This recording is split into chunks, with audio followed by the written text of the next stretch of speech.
তিস্তার পানি বন্টন আন্তর্জাতিক আইন মেনে হতে হবে, চুক্তি নিয়ে আলোচনা করবে অন্তর্বর্তী সরকার। পিটিআইকে ডক্টর ইউনূস। ছাত্র জনতার আন্দোলনের ফসলকে নষ্ট করতে ষড়যন্ত্র করছে পরাজিত শক্তি, অভিযোগ বিএনপির। গুলশানে গণফোরাম সহ কয়েকটি রাজনৈতিক দলের নেতাদের সঙ্গে বৈঠক। আন্দোলনরত পোশাক শ্রমিকদের যৌক্তিক সব দাবি মেনে নেবে বিজিএমইএ। ছাঁটাই হবে না কোনো শ্রমিক। শিল্প বাঁচাতে কাল থেকে কাজে যোগ দেওয়ার আহ্বান নেতাদের। এবং নতুন শিক্ষাবর্ষের ৩ মাস বাকি থাকলেও চূড়ান্ত হয়নি পাঠ্য বইয়ের পাণ্ডুলিপি। জানুয়ারিতে সব শিক্ষার্থীকে বই দেয়া নিয়ে শঙ্কা। মার্চের আগে শেষ হবে না ছাপানোর কাজ।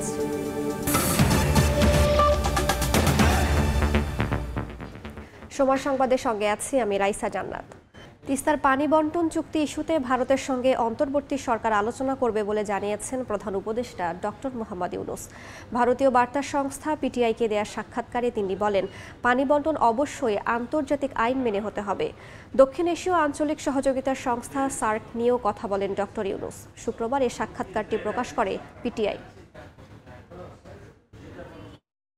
বাংলাদেশ ও ভারতের মধ্যে এক দীর্ঘমেয়াদী অমীমাংসিত বিষয় তিস্তা নদীর পানি বন্টন চুক্তি। এ নিয়ে দুদেশের মধ্যে চুক্তির কথা হচ্ছে বিগত কয়েক বছর ধরে, কিন্তু আশ্বাসেই ঝুলে আছে তিস্তা ইস্যু। সম্প্রতি ভারতের বার্তা সংস্থা পিটিআইকে অন্তর্বর্তী সরকারের প্রধান উপদেষ্টা ডক্টর মোহাম্মদ ইউনূসের দেয়া সাক্ষাৎকারে উঠে আসে তিস্তা নদীর পানি বন্টন চুক্তি ইস্যু। শুক্রবার ওই সাক্ষাৎকারটি প্রচার করা হয়। পিটিআইকে ডক্টর ইউনূস বলেন, দীর্ঘদিন ধরে অমীমাংসিত তিস্তা নদীর পানি বন্টন চুক্তির বিষয়ে মতপার্থক্য দূর করার উপায় নিয়ে ভারতের সঙ্গে আলোচনা করবে অন্তর্বর্তী সরকার। বিষয়টি দীর্ঘদিন ধরে ঝুলে থাকায় কোনো দেশেরই লাভ হচ্ছে না। আন্তর্জাতিক আইন অনুযায়ী তিস্তার পানি বন্টন সমস্যার সমাধান হতে হবে বলেও মত তার। বাংলাদেশের সম্প্রতি ভয়াবহ বন্যার জন্য ভারতকে দায়ী করে ঢাকা থেকে গণমাধ্যমের প্রকাশিত খবর প্রসঙ্গে ডক্টর ইউনূস বলেন, চুক্তি সইয়ের আগে এমন সংকট মোকাবেলায় মানবিক দৃষ্টিভঙ্গি গ্রহণ করা যেতে পারে। 2011 সালে ঢাকায় ভারতের তৎকালীন প্রধানমন্ত্রী মনমোহন সিংয়ের সময় তিস্তার পানি বন্টন চুক্তি স্বাক্ষর অনেকটা চূড়ান্ত হয়ে গেছিল। তবে পশ্চিমবঙ্গের মুখ্যমন্ত্রী ওই চুক্তিকে অনুমোদন দিতে অস্বীকৃতি জানানোয় তা আলোর মুখ দেখেনি। এ বিষয়টি সমাধানের আশাবাদ ব্যক্ত করেন প্রধান উপদেষ্টা। পিটিআইকে দেয়া সাক্ষাৎকারে দক্ষিণ এশীয় আঞ্চলিক সহযোগিতা সংস্থা সার্ক নিয়েও কথা বলেন ডক্টর ইউনূস।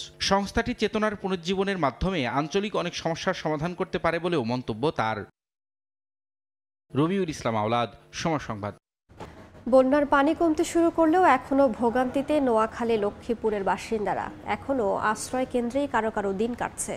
দুর্গত এলাকায় দেখা দিয়েছে ডায়রিয়া সহ পানিবাহিত নানা রোগবালাই। পানিতে টুইটম্বুর চারপাশ। যাতায়াতে ভোগান্তি বেড়েছে বন্যা কবলিতদের। খাবার, বিশুদ্ধ পানির সংকটে দুর্বিষহ জীবন পার করছেন দুর্গতরা। লক্ষ্মীপুরে কয়েকদিন ধরে বন্যার পানি কমতে শুরু করেছে। পৌরসভার অধিকাংশ সড়কের পানি নেমে গেলেও বেশ কিছু এলাকায় হাঁটু সমান পানি। এতে চলাচলে ভোগান্তি পোহাতে হচ্ছে সাধারণ মানুষদের। উঁচু জায়গা তৈরি করে কোনোরকম রান্না বান্না করে খেয়ে না খেয়ে দিন পার করছে তারা। জেলায় এখনও পানিবন্দী 5 লাখের বেশি মানুষ। বিশুদ্ধ পানির সংকট ও পয়ঃনিষ্কাশন ব্যবস্থা না থাকায় চরম ভোগান্তিতে বানভাসীরা। স্থানীয়দের অভিযোগ, প্রভাবশালীরা খাল দখল করে স্থাপনা নির্মাণ করায় বন্যার পানি নামতে বাধাগ্রস্ত হচ্ছে। এতে নষ্ট হচ্ছে জমির ফসল, মারা যাচ্ছে গবাদি পশু। আর্থিক ক্ষতির মুখে পড়েছেন তারা। আমাদের পাকঘরটা সব শুকিয়ে গেছে এবং কি ঘরের ভিতরে হাঁটুর নিচ পর্যন্ত উঠছে পানি। এখনো পানিবন্দি আছি, হাঁস গেছে, মুরগি গেছে, আমাদের অনেক ক্ষতিগ্রস্তের ভিতরে আমরা আছি। প্রশাসনের মাধ্যম থেকে এলাকাবাসীকে যদি একটু দেখে তাহলে মনে হয় যে ভালো হবে, কারণ অনেক মানুষ এখনো পানিবন্দী। সব বাঁধ দেওয়ার কারণে পানিটা না, আমি ধীরে ধীরে এখন আমরা খুব দুর্ভোগে আছি। নোয়াখালীর বেগমগঞ্জের জয়কৃষ্ণপুর সরকারি প্রাথমিক বিদ্যালয়ের আশ্রয় কেন্দ্রে কোনোরকম দিন কাটাচ্ছেন বন্যা কবলিতরা। পানি কমলেও মাথা গোজার ঠাইটুকু হারিয়ে নিঃস্ব তারা। বাড়ছে ডায়রিয়া ও চর্মরোগে আক্রান্তের সংখ্যা। পানি যত কমতেছে তত আমাদের বিপদ মনোযোগী বাড়তেছে, যেমন ঘরগুলো পড়ে যেতেছে। যে অবস্থায় আছি, যে জনজীবন প্রায় বিপন্ন অবস্থায় আছি। 20 দিন ধরে পানিবন্দী এসব মানুষ সরকারি বেসরকারি ত্রাণ সহযোগিতা চাচ্ছেন। শামিমা শাম্মী, সময় সংবাদ। তরুণদের স্বপ্ন বাস্তবায়নে জাতীয় ঐক্যের বিকল্প নেই মন্তব্য করে বিএনপির স্থায়ী কমিটির সদস্য আমির খসরু মাহমুদ চৌধুরী বলেছেন, ছাত্র জনতার আন্দোলনের ফসল নষ্ট করতে ষড়যন্ত্র করছে পরাজিত শক্তি। এই ষড়যন্ত্র মোকাবিলায় সবাইকে ঐক্যবদ্ধ থাকার আহ্বান জানান তিনি। এদিকে দলটির সিনিয়র যুগ্ম মহাসচিব রুহুল কবির রিজভী বলেছেন, দেশকে অস্থিতিশীল করার চেষ্টা ষড়যন্ত্রের বিরুদ্ধে সবাইকে সচেতন থাকতে হবে। ছাত্র জনতার গণ অভ্যুত্থানে আওয়ামী লীগ সরকারের পতনের পর প্রথমবারের মতো যুগপৎ আন্দোলনের শরিকদের সঙ্গে নিয়ে বৈঠক করেন বিএনপির স্থায়ী কমিটির সদস্য আমির খসরু মাহমুদ চৌধুরী। গুলশানে দলটির চেয়ারপারসনের রাজনৈতিক কার্যালয়ে গণফোরাম, ন্যাব ভাসানী ও পিপলস পার্টির নেতাদের নিয়ে শুক্রবার বিকেলে লিয়াজো কমিটির বৈঠক করেন বিএনপির সিনিয়র নেতারা। পরে গণমাধ্যমে কথা বলেন আমির খসরু মাহমুদ চৌধুরী। অভিযোগ করেন, দেশে অস্থিরতা তৈরি করে অর্থনীতি সহ সকল শিল্প কারখানা ধ্বংসে একটি মহল ষড়যন্ত্র অব্যাহত রেখেছে। ছাত্র জনতার বিজয় অক্ষুণ্ণ রাখতে সবাইকে ঐক্যবদ্ধ হয়ে তা মোকাবেলারও আহ্বান জানান তিনি। বিভিন্ন মিল ফ্যাক্টরিগুলোতে, ওষুধ কারখানাগুলোতে, গার্মেন্ট ফ্যাক্টরিগুলোতে, বিভিন্ন ফ্যাক্টরিগুলোতে আজকে ষড়যন্ত্র করে এগুলোকে বন্ধ করে দেওয়ার জন্য অনেক ধরনের কর্মকাণ্ড চলছে। যারা দেশকে অস্থির করতে চাচ্ছে, আমাদের সকলকে ঐক্যবদ্ধ চেষ্টা করতে হবে যাতে দেশটা স্থিতিশীল থাকে। এর আগে বিকেলে রাজধানীর রামপুরায় নিহত রিকশা চালক সাগরের পরিবারের সঙ্গে দেখা করে বিএনপির সিনিয়র যুগ্ম মহাসচিব রুহুল কবির রিজভী বলেন, ভারতের প্রতিরক্ষা মন্ত্রী রাজনাথ সিং বাংলাদেশের পরিস্থিতি নিয়ে যে বক্তব্য দিয়েছেন তা নানান প্রশ্নের জন্ম দিয়েছে। তিনি বলেন, কালো টাকা ছিটিয়ে দেশকে অস্থিতিশীল করার ষড়যন্ত্র করছে পরাজিত শক্তিরা। বাংলাদেশ একটি স্বাধীন দেশ, সার্বভৌম দেশ। এইখানে ভারতের প্রতিরক্ষা মন্ত্রী আপনার ইউক্রেন, রাশিয়া বা ওখানে ইসরায়েল হামাসের সাথে বাংলাদেশের এখানে তুলনা করলেন কেন?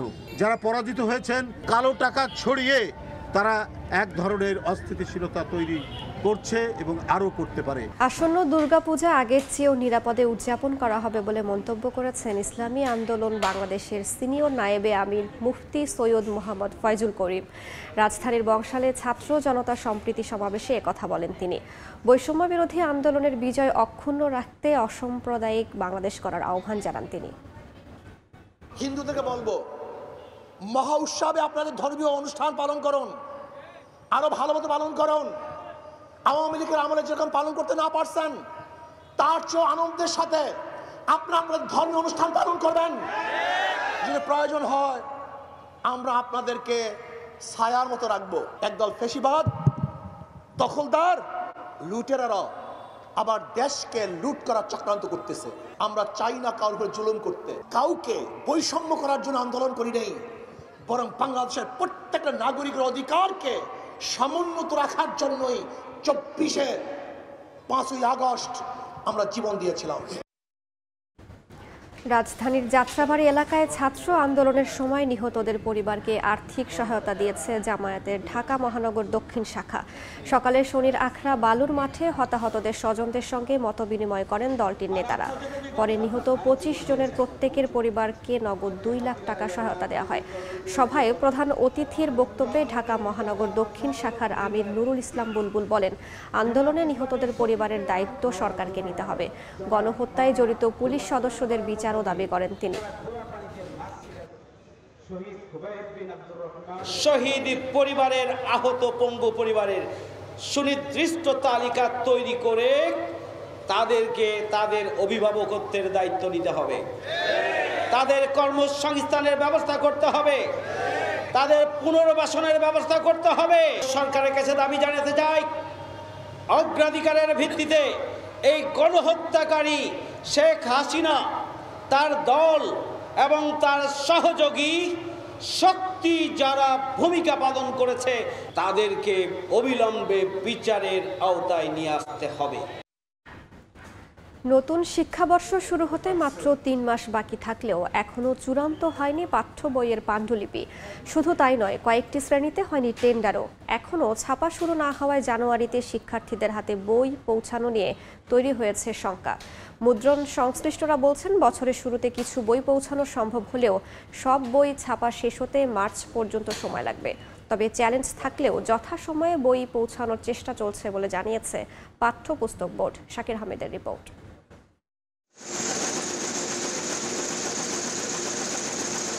প্রতি বছরের মতো 2025 শিক্ষাবর্ষের জন্য প্রাথমিক ও মাধ্যমিক পর্যায়ে প্রায় 35 কোটি বিনামূল্যের বই ছাপাবে সরকার। তবে বছর শেষ হতে 3 মাস সময় বাকি থাকলেও এখনো 4টি শ্রেণীতে ছাপা কাজের প্রথম ধাপ টেন্ডার প্রক্রিয়ায় শুরু করতে পারেনি জাতীয় শিক্ষাক্রম ও পাঠ্যপুস্তক বোর্ড এনসিটিবি।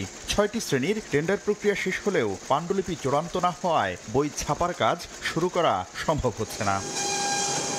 আগামী শিক্ষাবর্ষে 8ম শ্রেণী পর্যন্ত প্রচলিত কারিকুলামের বই থাকবে বলে সিদ্ধান্ত হলেও এসব বইয়ের প্রচ্ছদ থেকে শুরু করে কন্টেন্টে নানা পরিবর্তনের মাধ্যমে তা পরিমার্জন করা হবে। আর 9ম ও 10ম শ্রেণীর শিক্ষার্থীদের পুরনো কারিকুলামের বই দেওয়ার কথা বলা হলেও তাতেও আসবে নানা পরিবর্তন। আর মাধ্যমিকে বিজ্ঞান, ব্যবসায় শিক্ষা ও মানবিক বিভাগ আবার চালু হওয়ায় বাড়ছে বইয়ের সংখ্যাও।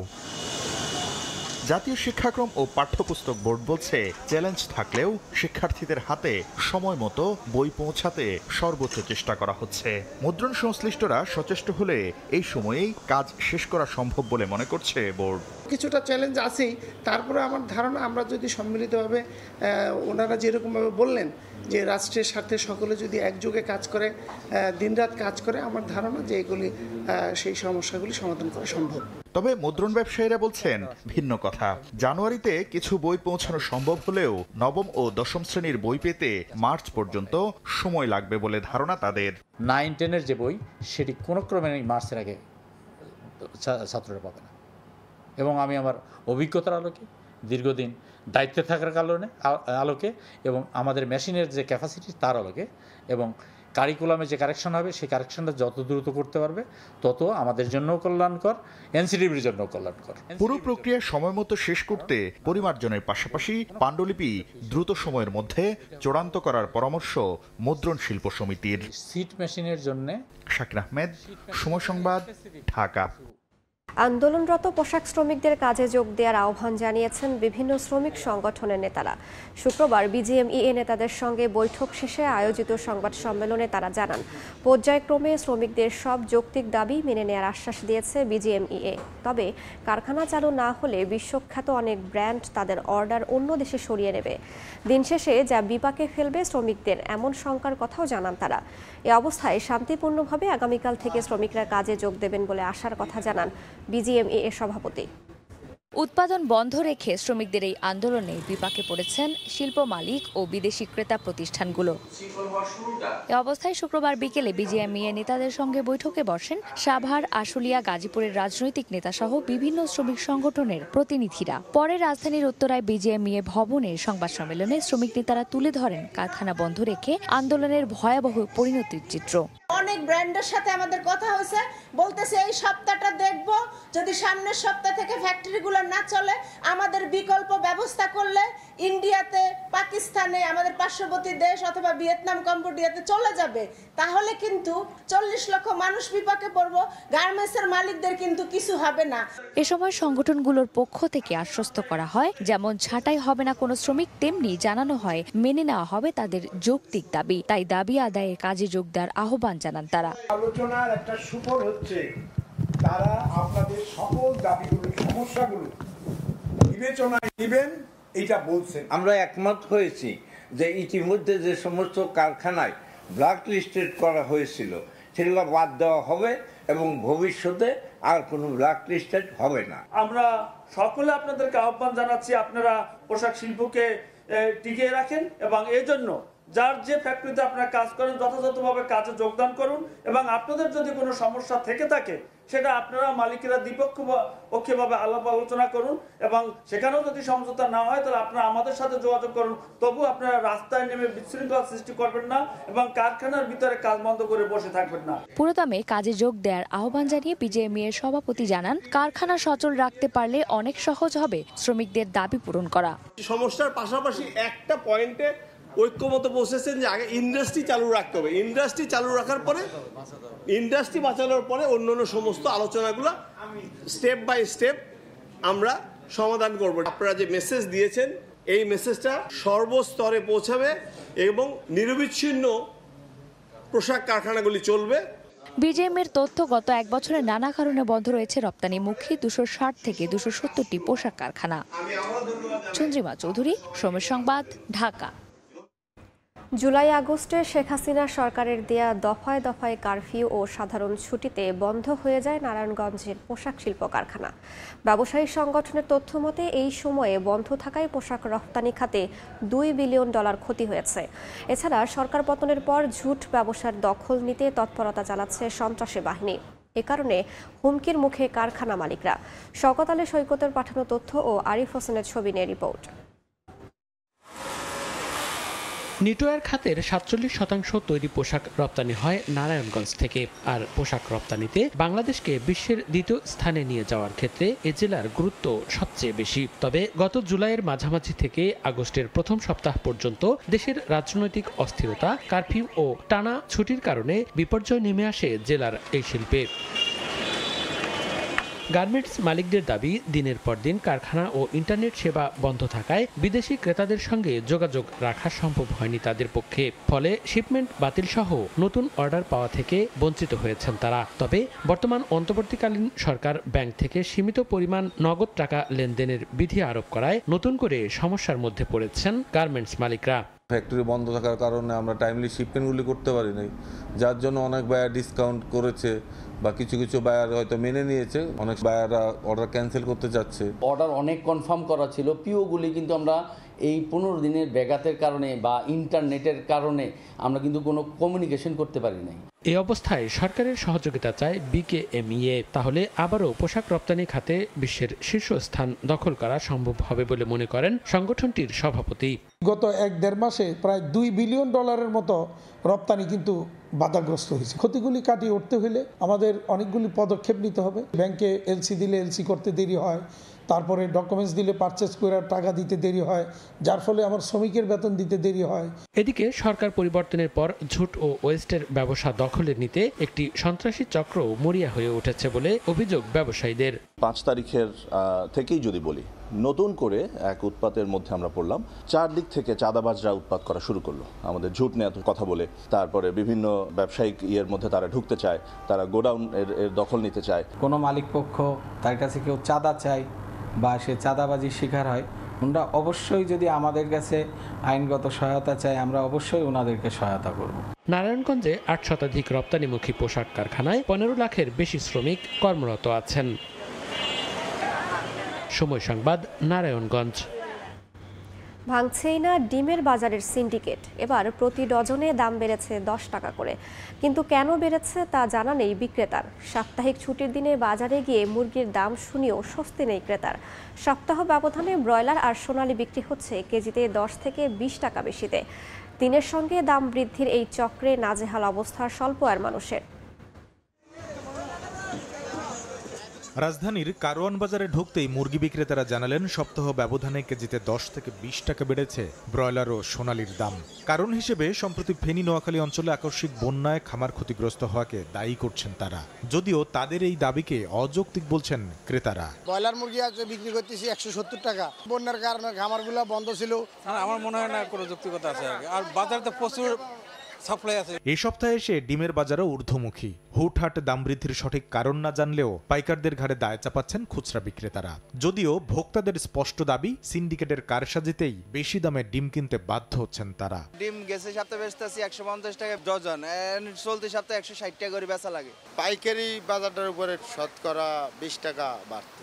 সিন্ডিকেট আছে, ওরা নিজেদের মতো করে ডিমের দামটা নির্ধারণ করে, কারণ এটা তো মনিটরিং নাই। মাছ বাজারের বিক্রেতারা জানালেন সরবরাহ বাড়ার পরও ইলিশ ছাড়া অন্য মাছের দাম কেন কমছে না তার উত্তর নেই তাদের কাছে। রুই কাতল সব আগের দামে, মাছের আমদানি বেশ ভালোই আছে, কিন্তু মাছের দাম কমতেছে। বাজার মূল্য আর একটু কমা উচিত। তবে আলু ও দেশি পেঁয়াজের বাজারে মিলছে দাম কমতির খবর। পাবনার পেঁয়াজ 12 টাকা 14 টাকা এরকম আসছিল, আজকে 110 টাকা। ভারত হলো 106 টাকা কেজি, আর পাকিস্তান হলো 92 টাকা কেজি। কম হনে পারো না। যদি প্রাইসটা একটু আমাদের আয়ত্তে আসতো, আমরা আর একটু ভালো থাকতে পারতাম। আলুদা নিম্নমুখী, আগে ছিল 48-49, এখন 46-47। এদিকে সবজির দাম কমতির দাবি বিক্রেতারা করলেও ক্রেতারা বলছেন উল্টো কথা।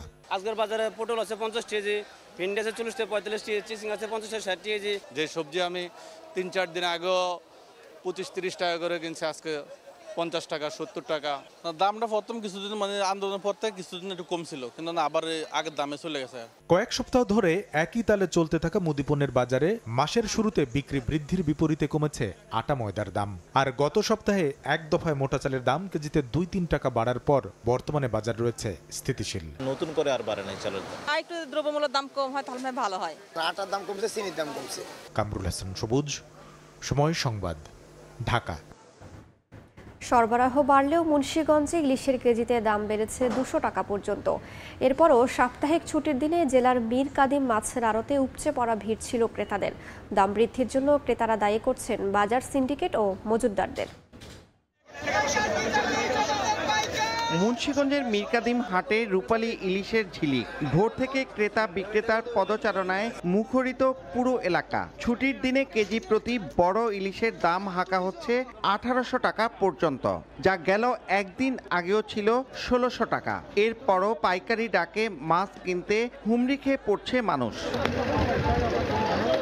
ইলিশ ছাড়াও রুই, পাঙ্গাস, চিংড়ি, আইড়, কই, শিং সহ স্থানীয় খাল বিলের তাজা মাছ বিক্রি হয় এ বাজারে। তবে চড়া দাম থাকায় ভোক্তারা দায়ী করছেন সিন্ডিকেটকে। সিন্ডিকেটটা করে রাখে ভিতর থেকে, এই কারণে এখানে খোলা বাজারে দেখা যায় যে দামটা বেশি হয়ে যায়। মাছ কিনো লাগে 1400 টাকা কেজি, 1500 টাকা কেজি, মোয়াল গেলে 1200 টাকা কেজি। মাছ কম, ক্রেতা বেশি। বিষয়টি অস্বীকার করে আড়তদাররা বলছেন সরবরাহ ও চাহিদার উপরই দর নির্ভর করে। না, আমাদের এখানে কোনো সিন্ডিকেট নাই, আমাদের এখানে ওপেন বেচা কিনা, মানে ওপেন আমরা ডাক তুলতাছি, যে বেশি কইতাছে তারাই আমরা দিয়ে দিতেছি। শত বছরের প্রাচীন এই হাটের 45টি আড়তে 4000 মানুষ কাজ করেন। ধলেশ্বরী তীরের এই হাটে 2 থেকে 3 ঘন্টায় বিক্রি হয় প্রায় কোটি টাকার মাছ। মুন্সিগঞ্জের মীর কাদিম থেকে নাসির উদ্দিন উজ্জ্বল, সময় সংবাদ। কবি, কবিতা আর কণ্ঠশিল্পীদের অংশগ্রহণে হয়ে গেল ছাত্র জনতার গণ অভ্যুত্থানে শহীদদের স্মরণে লাল জুলাইয়ের কবিতা। বিকেলে কেন্দ্রীয় শহীদ মিনারে শতাধিক কবিতা নিয়ে হাজির হন আবৃত্তি শিল্পীরা। ও গান গাইতে পারে না, গান গাইতে দেয় না। কোন প্রজন্মের সাথে পাঙ্গা নিয়েছো? পানি লাগবে পানি, বুক পেতেছি গুলিকর, আবু সাঈদের মায়ের হাজারি। সব যেন শব্দ থেকে কবিতা, গানে, ছন্দে তালে আবারও উচ্চারিত হলো কেন্দ্রীয় শহীদ মিনার প্রাঙ্গণে। জীবন মূর্ছা যায় বারবার, আমার বেটা মারলো কেন? কবি, কবিতা আর কণ্ঠশিল্পীদের অংশগ্রহণে ছাত্র জনতার গণ অভ্যুত্থানে শহীদদের স্মরণে লাল জুলাইয়ের কবিতা। শুক্রবার ছুটির দিন বিকেলে শতাধিক কবিতা নিয়ে আবৃত্তি শিল্পীরা হাজির হন কেন্দ্রীয় শহীদ মিনারে। জুলাইয়ে যে আন্দোলনটা আমাদের হলো, ওই সময়ে যে কবিতাগুলো লেখা হয়েছে, শুধুমাত্র সেই কবিতাগুলো এখানে আবৃত্তি করবার জন্য। যে সিচুয়েশনটা গিয়েছে, এই সিচুয়েশনটা আমাদেরকে যেমন আবেগপ্রবণ করেছে, আমাদের যেমন কষ্টটাকে জ্বালিয়েছে, যেটাকে বলা যায়, সেই অনুভূতি থেকে আমি এসেছি। এই সময়টাকে ছেঁকে কবিরা যে শব্দগুলো চাষ করেছেন, সেগুলোই হয়তো মঞ্চে আমরা ফোটাচ্ছি। কবিতার সঙ্গে দেশাত্মবোধক গানেও মুখর হয় শহীদ মিনার প্রাঙ্গণ। শিল্প সাহিত্যে অগ্নিঝরা জুলাইয়ের ক্ষতচিহ্ন, শহীদদের আত্মত্যাগকে স্মরণীয় করে রাখাই উদ্দেশ্য সবার। আমরা যারা খুব সাধারণ আবৃত্তি শিল্পী, আমরা ফেসবুকে যুদ্ধ করেছি, আমরা রাজপথে এসেছি, মিছিল করেছি, আমরা আমাদের কণ্ঠের ব্যবহার করিনি। সেই কষ্টটা আমাদেরকে কুড়ে কুড়ে খাচ্ছিল। আমাদের মূল উদ্দেশ্যই ছিল পুরো জুলাই মাস জুড়ে যে কবিতাগুলো লেখা হয়েছে, সেই কবিতাগুলোই আমরা পরিবেশন করব। এদিন বিকেলে রাজধানীর বিশ্ব সাহিত্য কেন্দ্রে বঙ্গীয় সাহিত্য সভার উদ্যোগে উন্মুক্ত কবিতা পাঠের আয়োজন করা হয়। জুলাই গণ অভ্যুত্থানের কবিতা শিরোনামের এই আয়োজনে দেশের নানা প্রান্ত থেকে আসা কবিরা নিজের লেখা কবিতা পাঠ করেন। অনুষ্ঠানের শেষাংশে গণ অভ্যুত্থানকে সফল করতে জাতিকে ঐক্যবদ্ধ হওয়ার আহ্বান জানান লেখক ফরহাদ মজহার। নিজেকে যখন হাজির করে, যখন বর্তমান হয়, একেই বলা হয় গণতন্ত্র। মার্জিয়া শ্রেয়া, সময় সংবাদ, ঢাকা। কর ফাঁকির মামলায় নিজের দোষ স্বীকার করে নিলেন মার্কিন প্রেসিডেন্ট জো বাইডেনের ছেলে হান্টার বাইডেন। বৃহস্পতিবার এ সংক্রান্ত মামলার কার্যক্রম শুরুর আগে ফেডারেল আদালতের কৌঁসুলিদের একথা জানান হান্টারের আইনজীবীরা। হাসানুজ্জামান সাকির রিপোর্ট।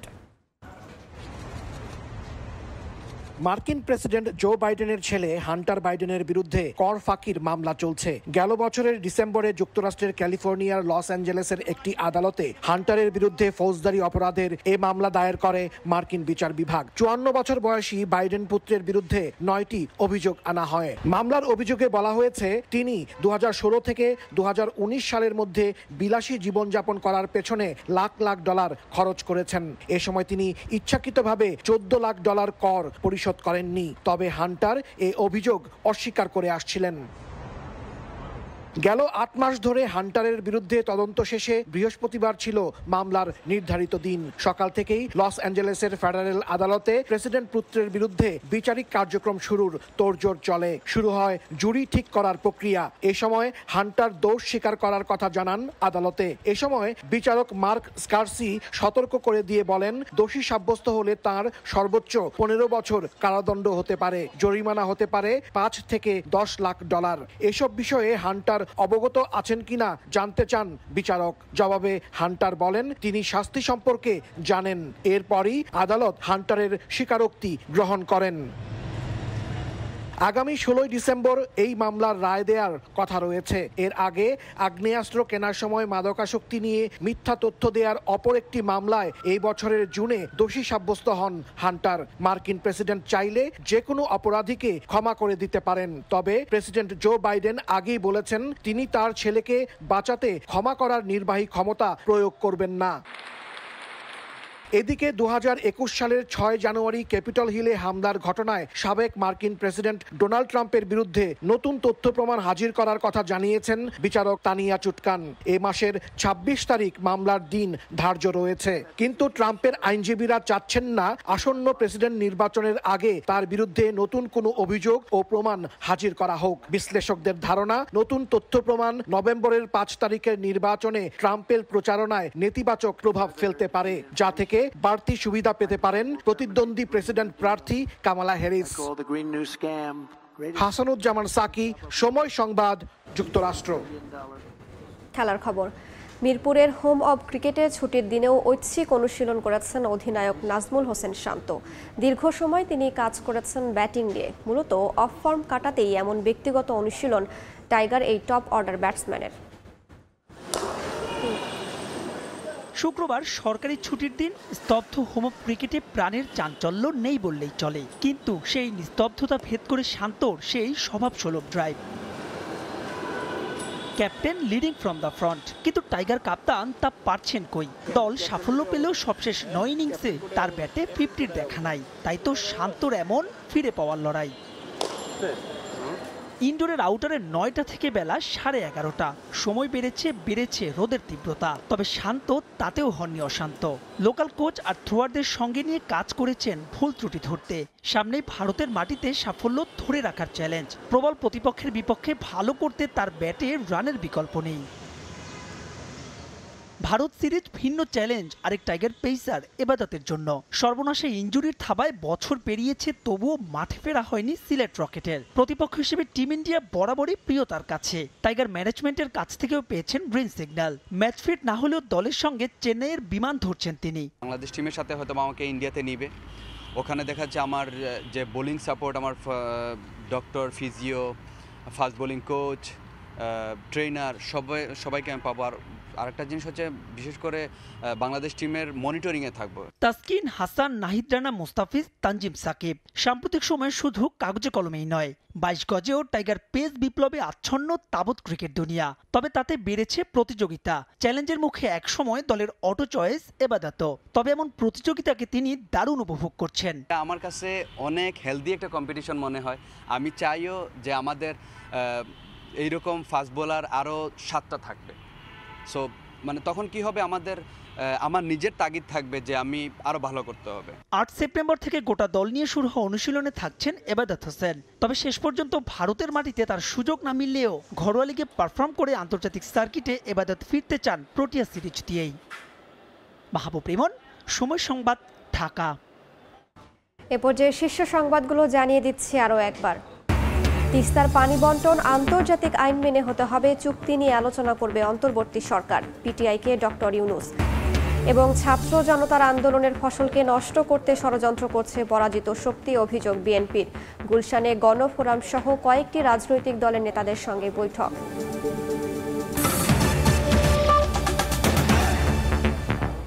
এই ছিল সময় সংবাদের, সঙ্গেই থাকুন সময়ের।